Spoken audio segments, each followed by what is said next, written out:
My name's Alex Turner, and I'm pretty sure I'm going crazy. Or maybe the world is. It all started on a rainy Tuesday morning, the kind of day where you'd rather stay in bed than drag yourself to school. I was running late, as usual. Mom was already at work, so I grabbed a Pop-Tart and headed out into the downpour. That's when I saw him for the first time. He was standing on the corner, just watching me. Tall guy wearing an old-fashioned suit that looked like it was from the 1920s or something. But here's the weird part. The rain wasn't touching him. It was like there was an invisible umbrella over his head. Every drop just went around him. I blinked, sure I was seeing things. When I looked again, he was gone. I shook it off and kept walking, pulling my hoodie tighter against the cold. But then I saw him again, this time across the street. He was just standing there, staring at me with these intense blue eyes. And I swear he smiled at me. Not a friendly smile, but the kind a wolf might give a rabbit right before it pounces. I started walking faster, my heart pounding. This was crazy, right? People don't just appear and disappear, and they definitely get wet in the rain. I made it to school, soaked to the bone, and more than a little freaked out. As I sat in my first class, trying to calm down, I noticed something on my arm. It looked like a symbol, kind of like a spiral with weird markings around it. I didn't remember drawing it, but maybe I'd doodled it, absent-mindedly. The day went on, and I started to relax. By lunch, I'd almost convinced myself I'd imagined the whole thing. That's when my best friend, Jess, sat down next to me. "Dude, what's with the guy who's been following you around?" she asked, munching on a fry. My blood ran cold. "What guy?" "The one in the old-timey suit. He's been standing outside every classroom you've been in. Creepy as hell." I looked out the cafeteria window, and there he was, standing in the rain. Still dry, still staring at me. I told Jess everything. She listened, her eyes getting wider and wider. When I finished, she grabbed my arm, the one with the symbol. "Alex," she said, her voice shaking, "I've seen this before. In my grandma's old books." Turns out, Jess's grandmother was some kind of occult expert. The symbol on my arm, it was a protection rune, and according to Jess, it was the only thing keeping me alive. See, the man in the rain wasn't a man at all. He was something called a rainwalker, a kind of demon that used rainstorms to hunt, and for some reason, he'd chosen me as his next victim. But here's where it gets really weird. As Jess was explaining all this, my phone buzzed. It was a text from my mom. "Honey, please come straight home after school. We need to talk. It's about your father." My dad had disappeared when I was a baby. Mom never talked about him. And now, on the day a rain demon decided to stalk me, she suddenly wanted to discuss him. The rest of the day was a blur. I kept seeing the rainwalker everywhere, always watching, always waiting. When the final bell rang, I ran out of the school, Jess right behind me. The rest of the day was a blur. I kept seeing the rainwalker everywhere, always watching, always waiting. When the final bell rang, I ran out of the school, Jess right behind me. We were halfway down the street when a car pulled up beside us. The window rolled down and I saw my mom, and the man in the suit sitting next to her. "Alex," my mom said, her voice eerily calm, "it's time to come home. Your father's been waiting a long time to meet you." The man, the thing I thought was hunting me, smiled that wolf smile again. "Hello, son," he said. "Ready to learn about your heritage?" Turns out I wasn't the victim. I was the heir. My father was a rainwalker, and I was half demon. The symbol on my arm, it wasn't protecting me from him. It was awakening my dormant powers. As I stood there in the rain, feeling the drops start to move around me instead of hitting me, I realized my normal life was over. I was about to step into a world I never knew existed, full of demons and magic and who knows what else. I looked at Jess, whose grandmother's teachings were apparently just the tip of the iceberg. I looked at my mom, who'd been keeping this secret my whole life. And I looked at my father, a demon who could walk between raindrops. Well, I said, trying to sound braver than I felt, I guess I won't need an umbrella anymore. And with that, I stepped into the car, leaving my old life behind in the rain-soaked streets. Little did I know this was just the beginning of a story that would change not just my life, but the fate of two worlds. But that's a tale for another time.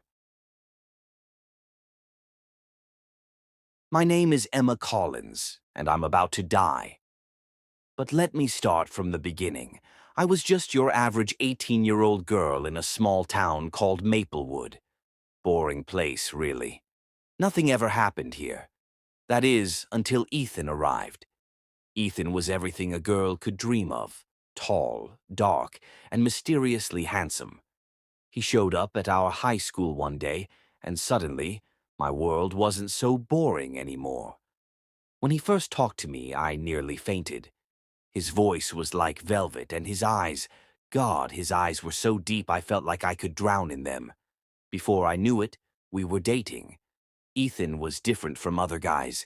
He only met me at night, saying he had a rare skin condition that made him sensitive to sunlight.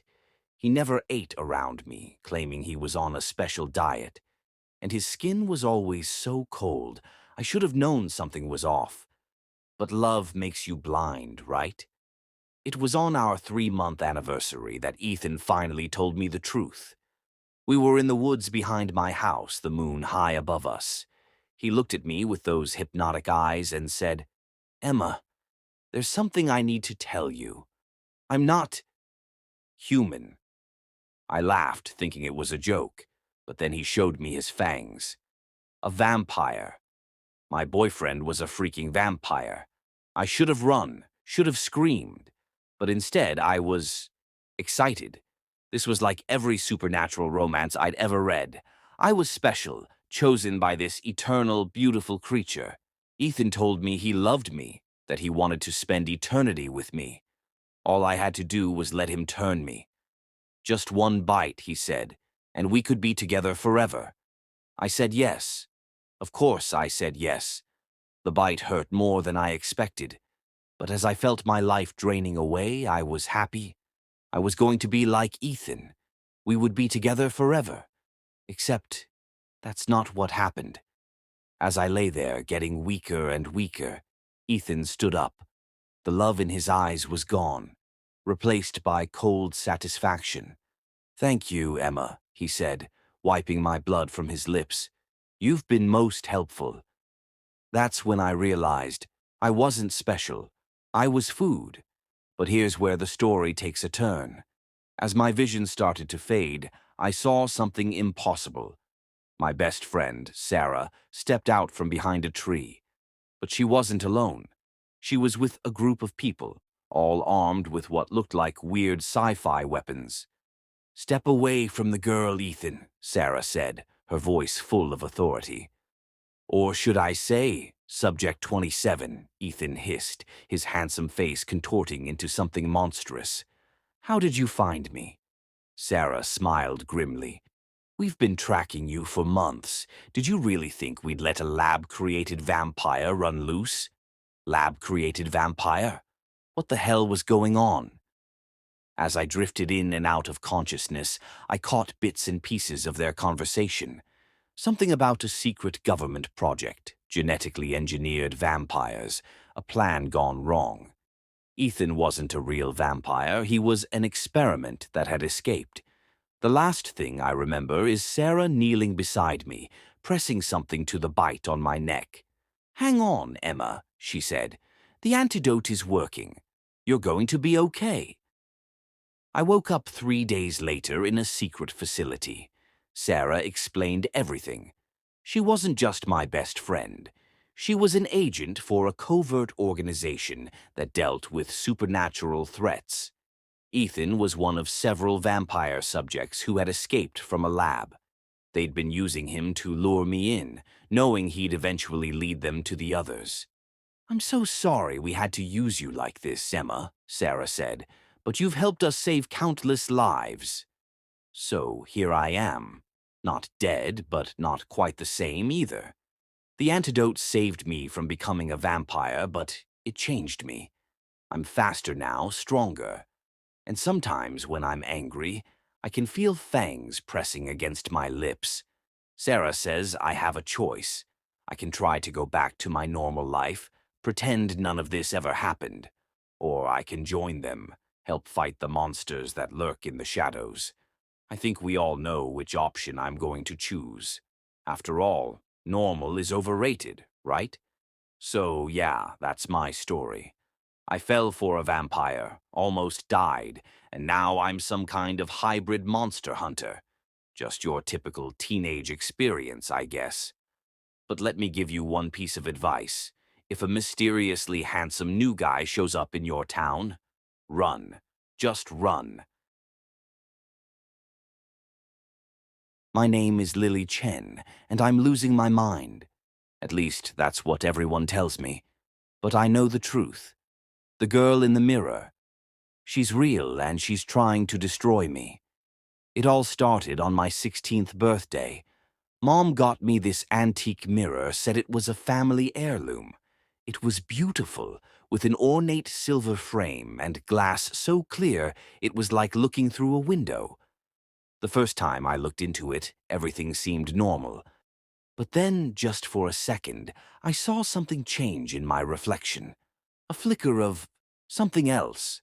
A cruel smile that wasn't mine, eyes that gleamed with malice. I blinked, and it was gone. Just my normal reflection staring back at me.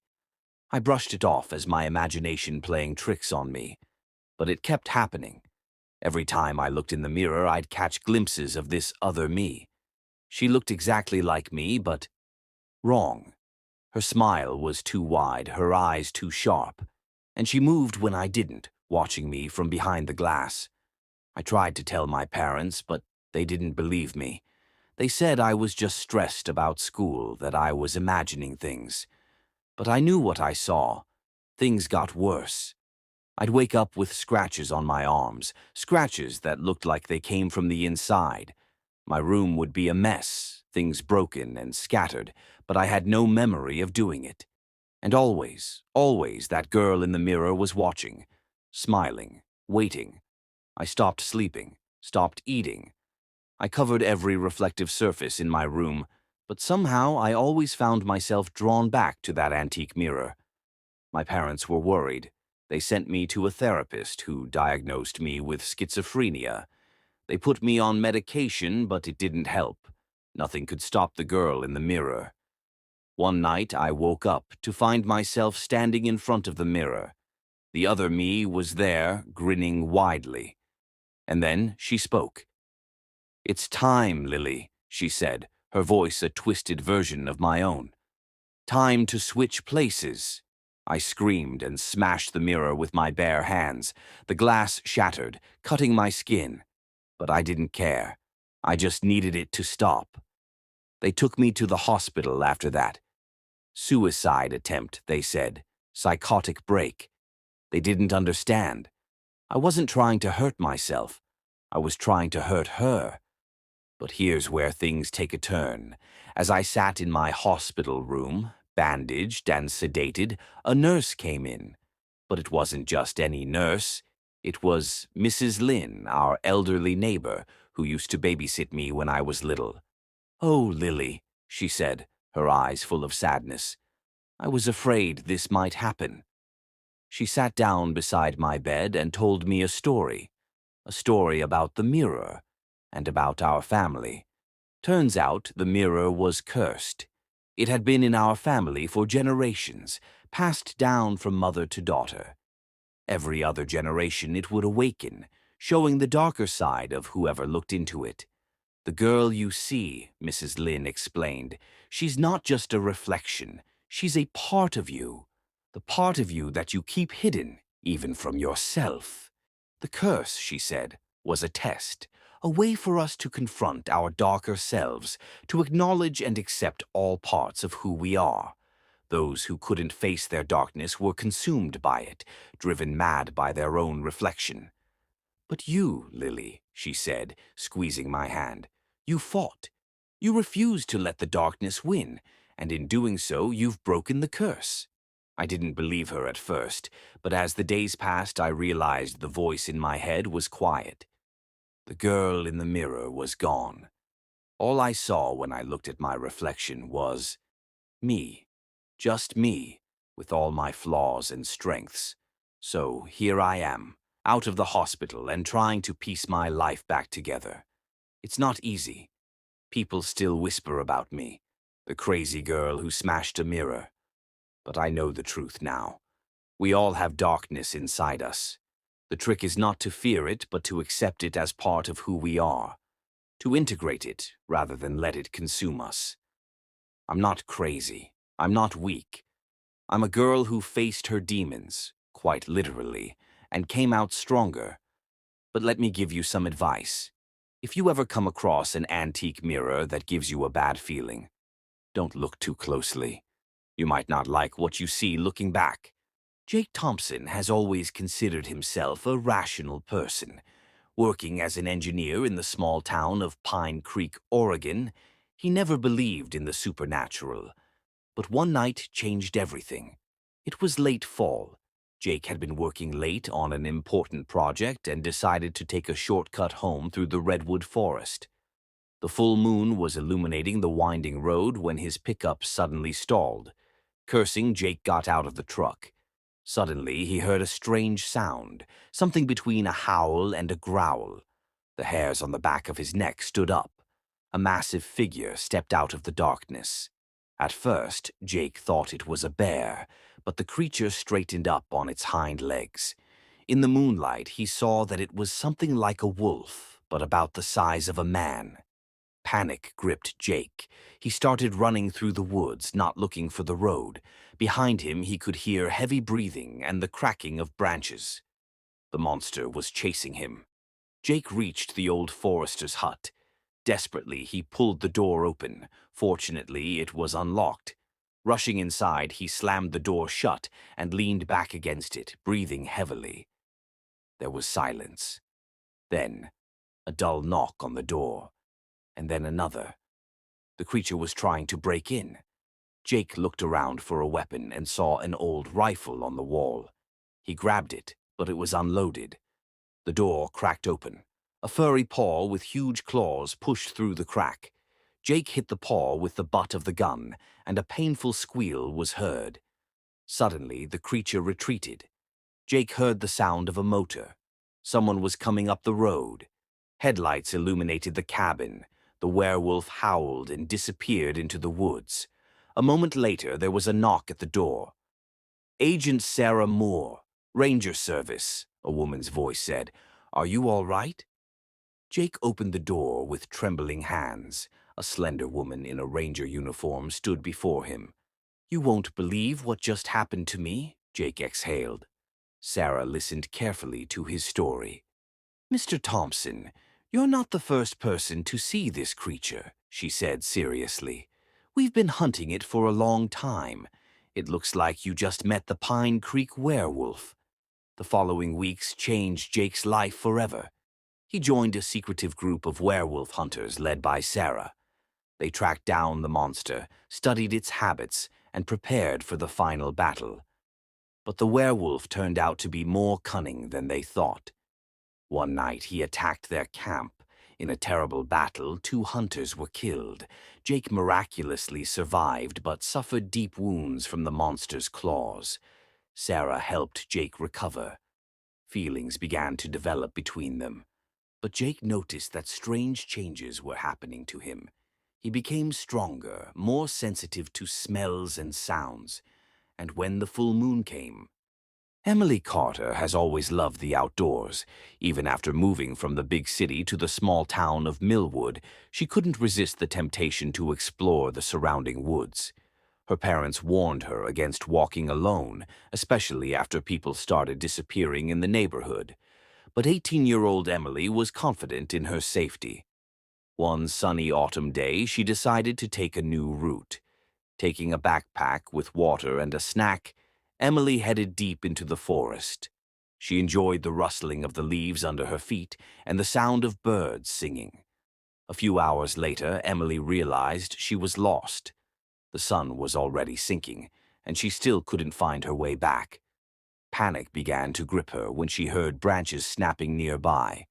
"Who's there?" Emily called out in a trembling voice. A tall man in dirty clothes stepped out from behind the trees. His long hair was tousled and his eyes shone with a wild look. "Are you lost, little one?" He wheezed, smiling in a way that sent shivers down Emily's spine. I'm just looking for my way home," she replied, trying to stay calm. "Oh, I can show you the way," the man said, taking a step toward her. "My name is Jack. Do you know what else they call me? The Ogre." Emily froze in horror. She had heard of the Ogre, a bandit who was suspected of disappearing people in these woods, but everyone thought it was an urban legend. Without waiting for an answer, Emily started running. She could hear the ogre chasing her, his heavy breathing coming closer. The branches scratched her face and arms, but she didn't stop. Suddenly, Emily tripped over a root and fell. Before she could get up, the ogre grabbed her leg. "Not so fast, Yummy," he growled, pulling her toward him.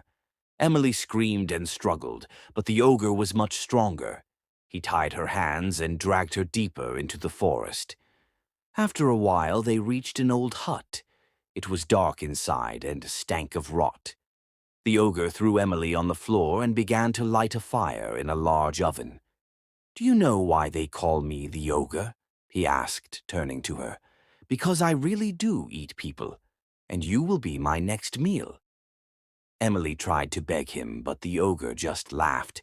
He began to prepare his terrible tools, telling her exactly how he was going to cook her. The hours dragged on endlessly. Emily lost hope of being rescued. She thought about her parents, how they would be looking for her, but she knew that no one would find her here. When night fell, the ogre began his horrific ritual. Emily screamed in pain and terror, but no one could hear her in the depths of the forest. The next morning, there was no trace of Emily Carter. The ogre was sitting by the dying fire, contentedly stroking his full belly. Search teams searched for Emily in the forest for a long time, but they never found her or the ogre's mysterious hut. The story of Emily's disappearance became another terrible legend of Millwood, and the ogre continued to hunt in the dark forests, waiting for his next victim.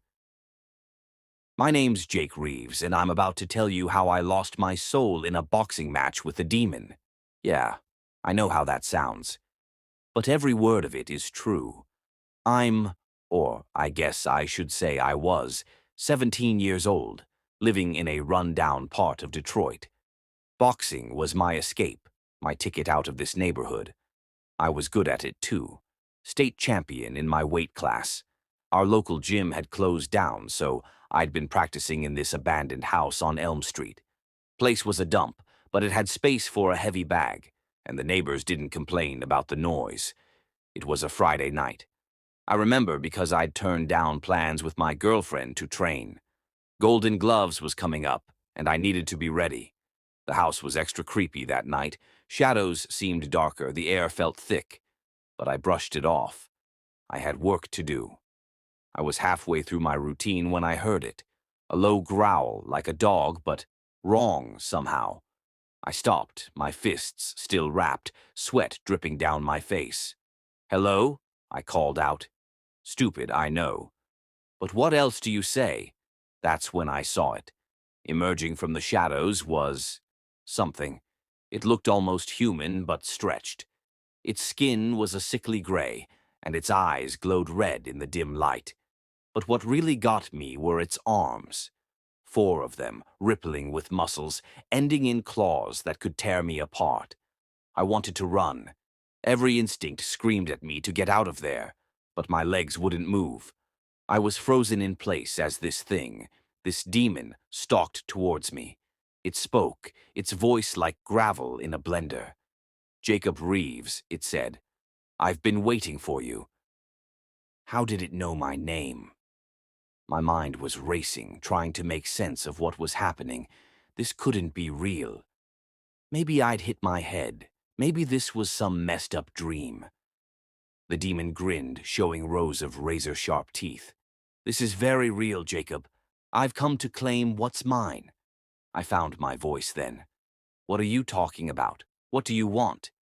Your soul, of course, it said, like it was the most normal thing in the world. It was promised to me long ago. That's when it clicked. The stories my grandmother used to tell me about how my great-grandfather had made a deal with a demon to become a champion boxer, how the demon would come to collect from his descendant. I'd always thought they were just scary bedtime stories. The demon must have seen the recognition in my eyes. Ah, so you do know? Good. That will make this easier. I don't know where I found the courage, but somehow I managed to speak. No, I said. I won't let you take my soul. I've worked too hard for my dreams. The demon laughed, a sound that made my blood run cold. You think you have a choice? Your soul is mine. But I do love a good fight. So how about this? We box. If you win, you keep your soul. If I win, well, I knew it was stupid. I knew I couldn't win. But what choice did I have? Deal, I said. What followed was the most brutal fight of my life. The demon was fast, impossibly strong. Its four arms were everywhere at once, raining down blows faster than I could block. I fought with everything I had. Every technique, every dirty trick I'd ever learned. But it wasn't enough. Not even close. The last thing I remember is a massive fist coming straight for my face. Then darkness. I woke up in the hospital 2 days later. The official story is that I was jumped by a gang. Multiple fractures, internal bleeding, the works. The doctors called it a miracle that I survived. But I know the truth. I can feel it. There's something missing inside me, a hollowness that never goes away. I don't box anymore. Can't bring myself to step into a ring. The sport I once loved now fills me with a terror I can't explain. So, that's my story. A cautionary tale, I guess. Be careful what you wish for, and if you ever find yourself face to face with a four-armed demon, just run. Trust me, your soul isn't worth the fight. It was a late October evening. Michael was returning home from an important business meeting in a neighboring city. Tired, he decided to take a shortcut through the old town. The GPS led him through the narrow streets, and soon Michael realized he was lost. Suddenly, his car stalled right at the entrance to an old cemetery. No matter how hard Michael tried, the car would not start. His cell phone didn't work either, not a single signal. Great, Michael muttered. I'll have to find help on foot. He got out of the car and looked around. The only source of light was the full moon hanging over the cemetery. Michael decided to walk through the cemetery. It seemed like the shortest way to the city. As he entered the cemetery grounds, the fog began to thicken around his feet. The silence was oppressive, with only the wind rustling the fallen leaves. Michael sped up his pace, feeling inexplicably anxious. Suddenly he saw the silhouette of a woman near one of the graves. As he approached, Michael froze in shock. It was his late wife, Sarah, who had died 5 years earlier. "Sarah?" he whispered in disbelief. The woman turned, and Michael saw her pale face and sad eyes. "Michael," she said softly, "you finally came." Michael could not believe his eyes. He rubbed them, thinking he was hallucinating, but Sarah was still standing in front of him. "This isn't possible," he mumbled. You're dead." "Yes, I am," Sarah replied with a sad smile. "But we're all here, Michael, waiting for you." His heart sank as he recognized them. They were his children, Emily and Jason, who had died with Sarah in the car accident. "Daddy," they exclaimed joyfully, running up to him. Michael fell to his knees, tears streaming down his face. He hugged his children, feeling their cold bodies. "How is this possible?" he asked, looking at Sarah. "We were always here, Michael," she replied, "waiting for you. Now we can be together again." Michael felt a strange sense of peace envelop him. He was no longer afraid, cold, or tired. All he wanted was to be with his family. Michael looked at Sarah, and she held out her hand to him. Without hesitation, he took it. At that moment, everything around him dissolved into a bright light. Michael opened his eyes abruptly. He was lying in a hospital bed, surrounded by medical devices. His brother, David, was sitting next to him. "Michael, you're finally awake," David exclaimed with relief. "You had an accident 3 months ago," David explained. "You were in a coma. The doctors didn't give you much hope." Michael slowly realized the reality. The accident, the coma, the dream of meeting his family at the cemetery. Everything was mixed in his head. "I'm so sorry, brother," David said, squeezing his hand. "I know how much you miss them. But you have to move on. It's what they would have wanted." Michael closed his eyes, remembering his strange dream. Was it just a dream? Or was it something more? He did not know the answer, but he felt that this event had changed him forever. When he opened his eyes again, there was a new determination in them. Michael realized that he had been given a second chance at life, and he would use it to do something meaningful, something his family could be proud of. Alex Foster has always considered himself a rational person. As a successful programmer, he was used to logic and order. But one night changed everything he knew about reality. It all started on a Friday night. Alex stayed late at work, trying to finish an important project. When he finally left the office, it was well after midnight. The streets were empty, illuminated only by the dim light of street lamps. Alex walked the familiar route home, thinking about his plans for tomorrow. Suddenly he noticed something strange out of the corner of his eye. His shadow on the sidewalk. It wasn't moving the way it should. At first, Alex thought it was just fatigue playing tricks on his perception. But when he stopped, the shadow continued to move. It slowly separated from his feet and began to rise, forming a dark silhouette in front of him. Alex froze, not believing his eyes. The shadow was an exact copy of his figure, but without details, just a black outline. It stood motionless, as if studying him. "It's not possible," Alex whispered, rubbing his eyes. But the shadow did not disappear. Suddenly it rushed at him. Alex jumped back, narrowly avoiding a collision. The shadow was fast and seemed to be able to stretch and shrink at will. Alex ran, trying to get away from his dark pursuer. But wherever he turned, the shadow followed him, sliding over the walls of houses and asphalt with unnatural ease. He ran into an alleyway, hoping to hide, but found himself in a dead end. Turning around, he saw a shadow slowly approaching, blocking the only way out. Desperately searching for a weapon, Alex grabbed a trash can lid. He swung it around, trying to fend off the shadow. "What do you want?"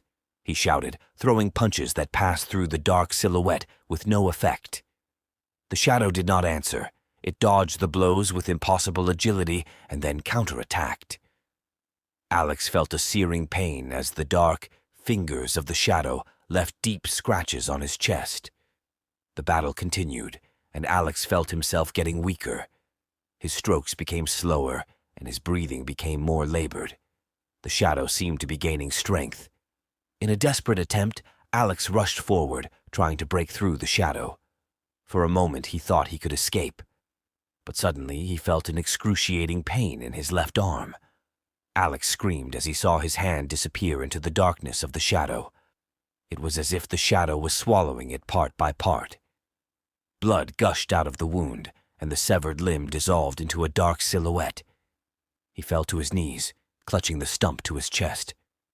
The pain was unbearable, but even worse was the horror of realizing what was happening. A shadow loomed over him, faceless and ruthless. Alex looked up, searching for some kind of explanation, some hint of the motive behind this horror. And then he saw it. Images began to appear in the dark silhouette, memories he had long since buried. He saw his past mistakes, people he had let down, moments of weakness and selfishness. Are you me? Alex whispered, suddenly realizing. All the things I've been trying to forget? The shadow did not answer with words. Instead, it began to envelop him, absorbing him into its darkness. Alex felt a coldness penetrate his body, his consciousness clouding over. His last thought was the realization that sometimes the most terrifying monsters do not live in dark alleys, but in our own shadows, in the parts of ourselves that we try to ignore. The next morning, the janitor found Alex's body in the alley. The police were puzzled.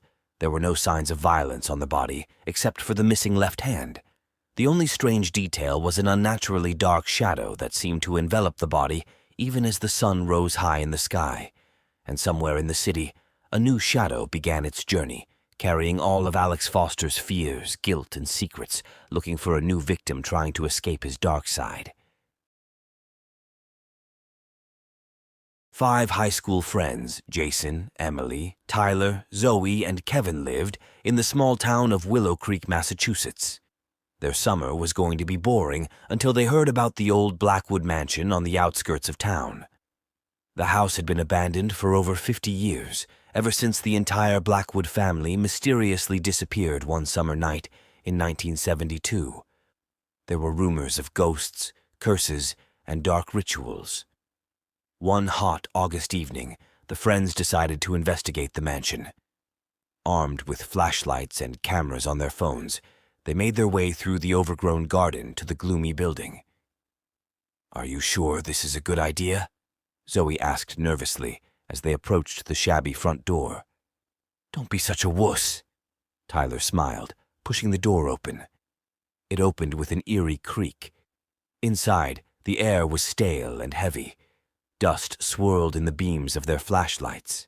They moved slowly through the cluttered lobby, looking at the antique furniture and faded paintings on the walls. "Look, there's still pictures of the Blackwoods hanging here," Emily whispered, pointing to a large family photo. It showed a stern, middle-aged couple with 3 children, 2 boys, and a girl. Suddenly, there was a crash upstairs. Everyone jumped. "Probably just something old fell down," Kevin laughed nervously. They climbed the creaking stairs to the 2nd floor. A long, dark corridor led to several closed doors. "Let's split up so we can take a quick look around," Jason suggested. Emily and Tyler went into one room, Zoe and Kevin into another, and Jason decided to explore the office at the end of the hallway. A few minutes passed. Jason was flipping through some old books in the study when he heard a muffled scream. He ran out into the hallway and was confronted by a terrified Emily and Tyler. "Something's in the mirror," Emily said in a trembling voice. "A face. It wasn't our reflection." Before they could recover, they heard another scream, this time from Zoe. The 3 friends rushed to the room where Zoe and Kevin were. The door was closed. They heard Zoe screaming and banging on the other side. Jason and Tyler tried to break down the door, but in vain. Suddenly, the screaming stopped. An eerie silence fell. The door slowly opened. The room was empty. Zoe and Kevin were gone. "We have to get out of here!" Emily screamed. They ran for the stairs but stopped dead in their tracks. A dark figure stood down in the lobby. It slowly raised its head, and the friends were horrified to see that it had no face, only a black void. The figure began to climb the stairs. Tyler grabbed an old vase and threw it at it, but the object passed through the creature as if it were made of smoke. Jason pulled his friends back into the hallway. They ran into the office and barricaded the door. Emily was crying hysterically. Tyler was trying to find another way out. Jason noticed that one of the bookcases looked strange. He pushed on it, and it slid open, revealing a secret passage. "This way!" he shouted as the office door shook under the impact of something from outside. They made their way through a narrow passage that seemed to lead downward.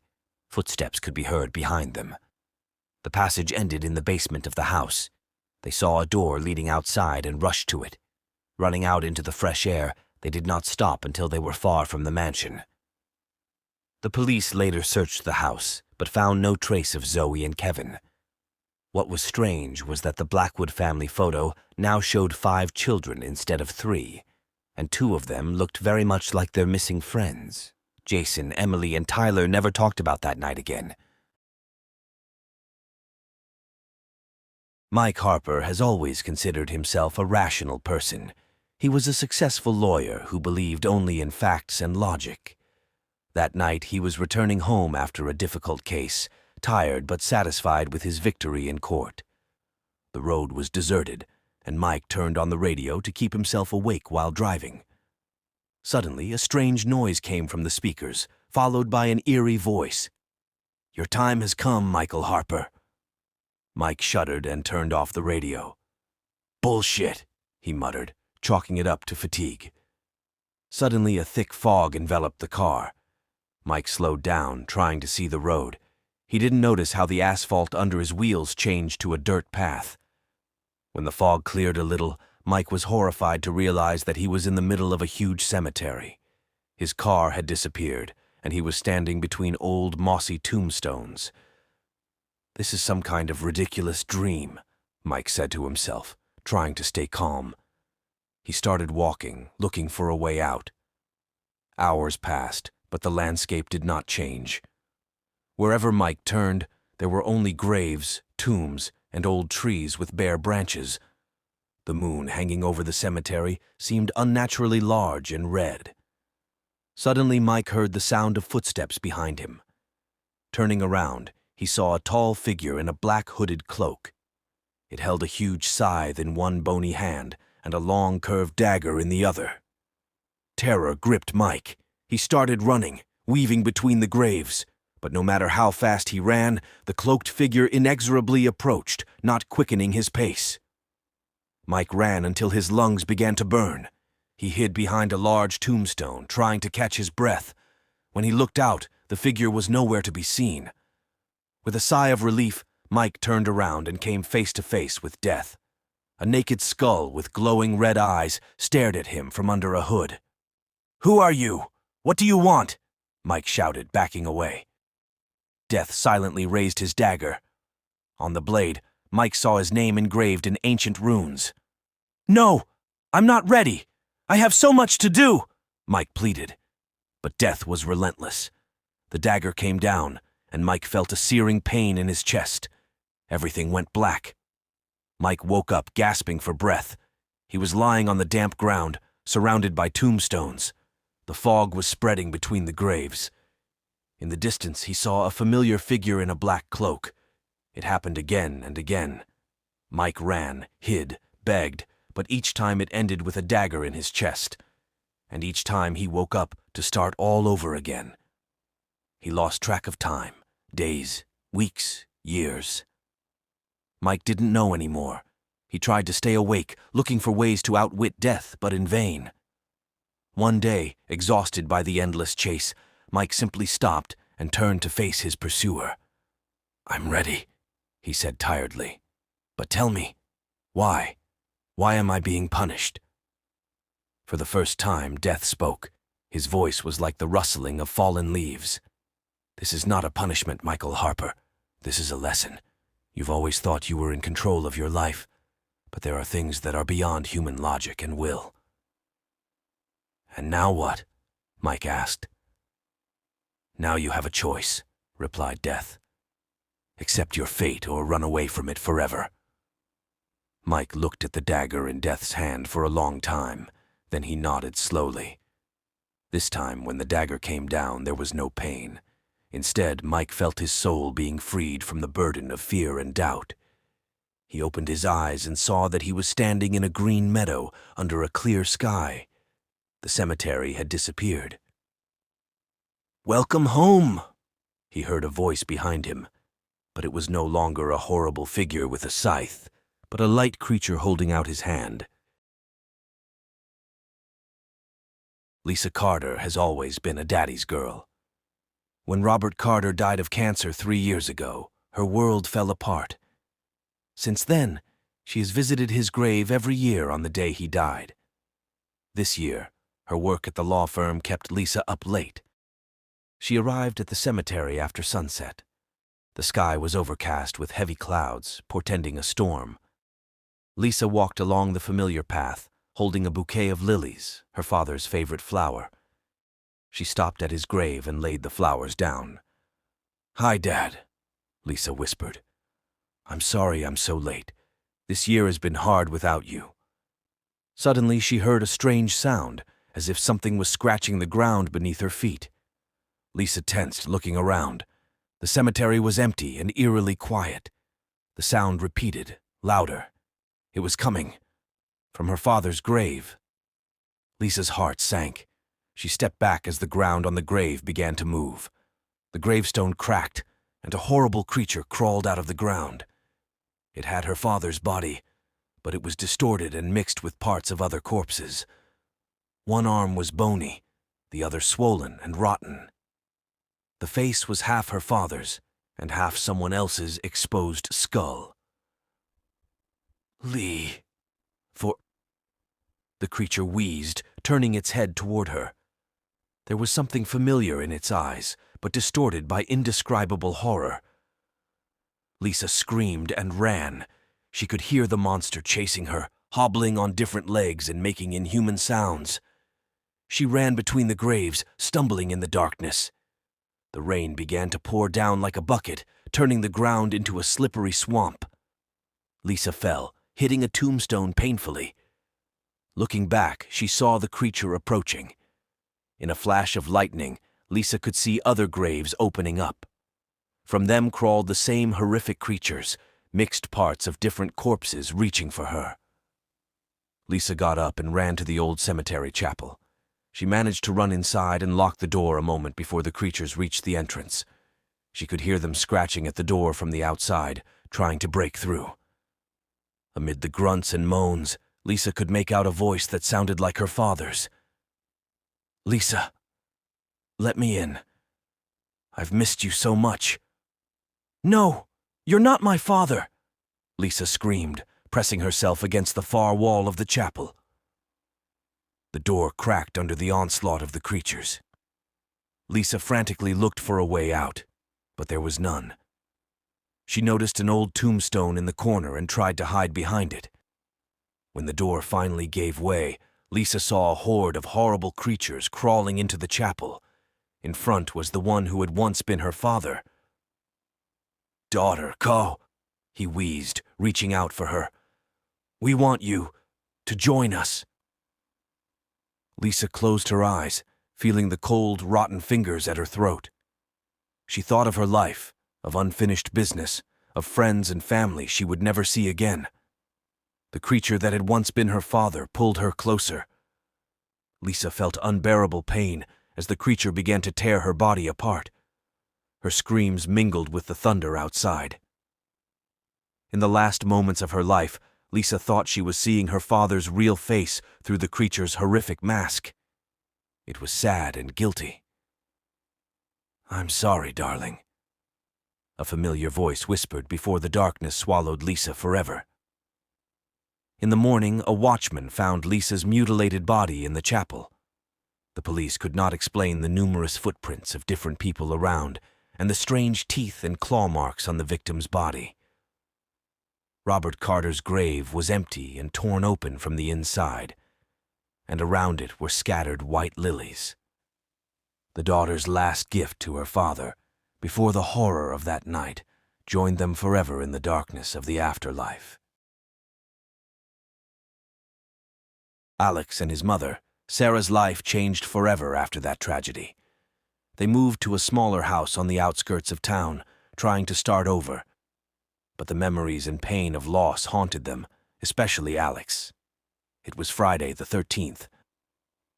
Alex came home from school late, having stayed late for extra math classes. His mom left a note saying that she had gone to her aunt's house in a neighboring town and would be back tomorrow afternoon. The boy sighed. Another lonely night. A storm was raging outside. The wind howled in the chimney, the rain drummed on the roof, and lightning lit up the dark sky every now and then. Alex tried to distract himself by watching TV and doing his homework, but his anxiety never left him. Around midnight, he finally went to bed. As he lay in bed, Alex looked up at the ceiling, listening to the rain pounding on the windows. Suddenly, a particularly bright bolt of lightning lit up the room, and in its flash he saw a silhouette outside the window. Alex's heart skipped a beat. The figure of his late father was standing in the window. But something was wrong. His father's face, usually kind and smiling, was distorted with anger and hatred, and in his hand he held a long, ominously shiny dagger. Alex froze in terror, unable to move or scream. The figure behind the window slowly raised its hand and began to open the frame. The cold night air rushed into the room, along with the smell of wet earth and decay. A creature that looked like his father crawled through the window, leaving muddy, wet footprints on the floor.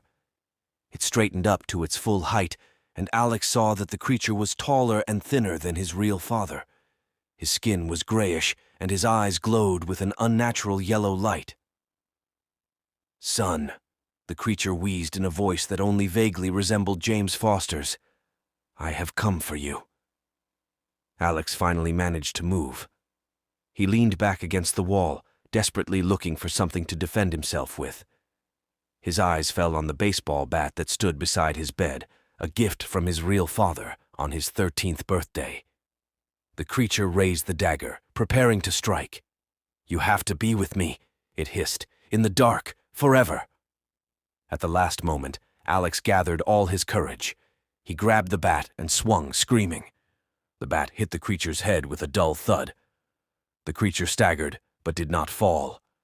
It rushed at Alex again, but the boy was ready. He struck again, putting all his fear and anger into it. With each blow, the image of his father disintegrated like a badly molded mask. Underneath it was something dark and shapeless, a creature made of shadows and nightmares. "You're not my father!" Alex screamed, continuing to strike. "My father loved me! He would never come to harm me!" The creature howled in pain and rage. It tried to grab Alex with its long, bony fingers, but the boy was faster. He jumped away and delivered another crushing blow. Finally, after one last powerful blow, the creature crumbled into a cloud of black smoke. It whirled around the room, as if looking for a way out, and then flew out the open window with a terrible howl. Alex stood in the middle of the room, breathing heavily, still clutching the bat. He didn't understand what exactly had happened, but he knew one thing. He had faced something supernatural and had emerged victorious. Suddenly, he felt warmth on his shoulder. He turned around and saw the ghostly image of his real father, smiling, loving, just as he remembered him. "I'm proud of you, son," the ghost whispered before disappearing into thin air. Tears streamed down Alex's cheeks, but they were tears of relief and release. He realized that he had finally been able to let go of his pain and fear related to his father's death.